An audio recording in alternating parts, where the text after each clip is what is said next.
This is a warning. Keep any breakable controllers out of reach because gameranx is about to go over the 10 things FIFA 16 players hate. We start with number 10, set pieces. Specifically, the lack of options for customization when it comes to them.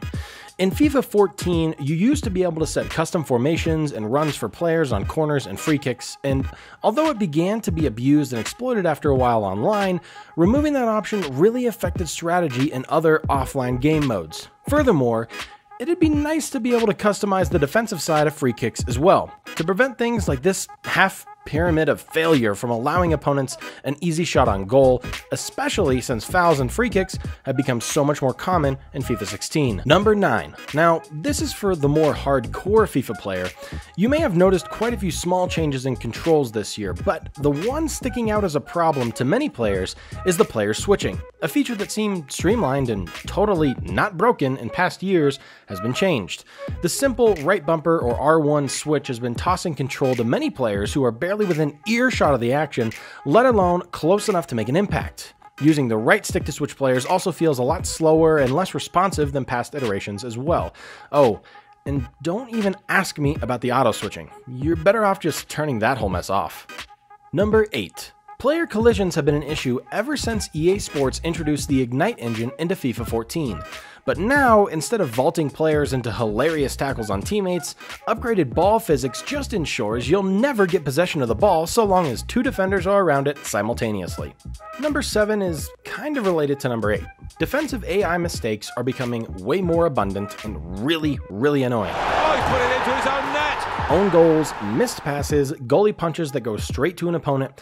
These mistakes can easily take a game to atmospheric levels of terrible. If you want to cut down on these, I suggest simply clearing the ball anytime you get it as a defender on your side of the pitch.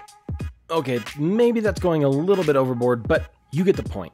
Now, the only thing that could possibly make an own goal like this one even more infuriating is number 6. Messages like this. I'm glad you thought my own goal was so funny. Thanks. I appreciate the chat, jerk. Now, if you're the kind of person that sends these messages, just stop, like now. The irony is, most of the time, the same super hilarious middle school comedians sending these messages are the same players who also populate our number 5 spot.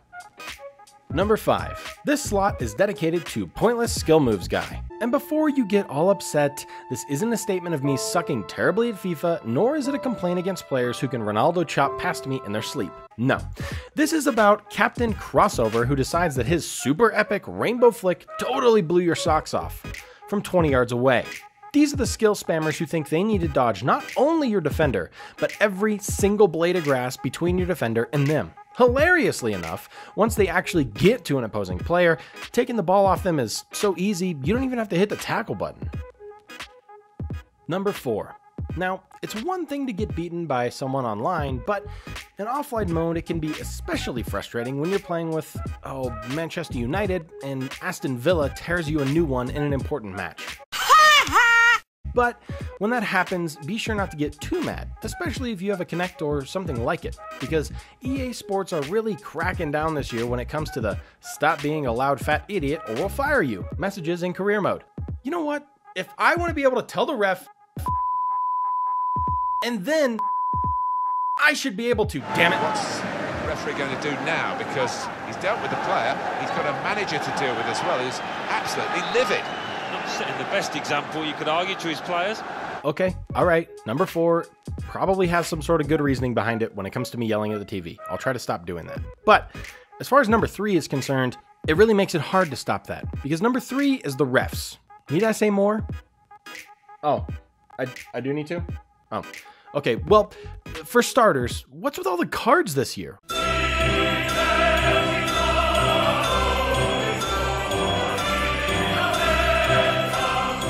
And look, I know what you're saying. Get good, scrub. Well, damn it, I'm not the only one. Although, I guess it is technically more realistic to have the ref ruin the outcome of the game, right? Alright, number 2. This is a big one. Latency issues, disconnects, all the stuff that was wrong online in FIFA 15 seems far worse somehow in 16. Tons of complaints, and even official acknowledgement from EA that disconnects costing many FIFA Ultimate Team players to post losses to the record are currently being worked on. And further than that, latency issues have extended to all online modes, especially disconnects in Ultimate Team. Watch out for this wonderful screen after the whistle blows in your Ultimate Team match. You'll learn to love it. Or you'll break all the silverware in your house out of frustration. Either way, if you haven't seen it, consider yourself very fortunate. All right, guys, we're down to it. The last one, number 1. It's time to get serious. Probably one of the most egregious, despicable, frustrating moves in all of FIFA. It's written first in the unspoken FIFA rulebook of being a good sport. The only exception is when a goal of superhuman ability has been scored, but for any other, especially one putting me down like 3 in extra time, don't make me watch the replay of your crappy goal over and over and over again. It sucked, and you suck, and I hate this game. Why do I play it? Well, now that I've successfully broken every single controller located in my house, those have been the top 10 things FIFA 16 players hate. Did I miss one thing you especially hate? Let us know what it is in the comments. Don't forget to hit that like button for more content like this, and if you love new awesome content every single day, be sure to subscribe. Thanks for watching!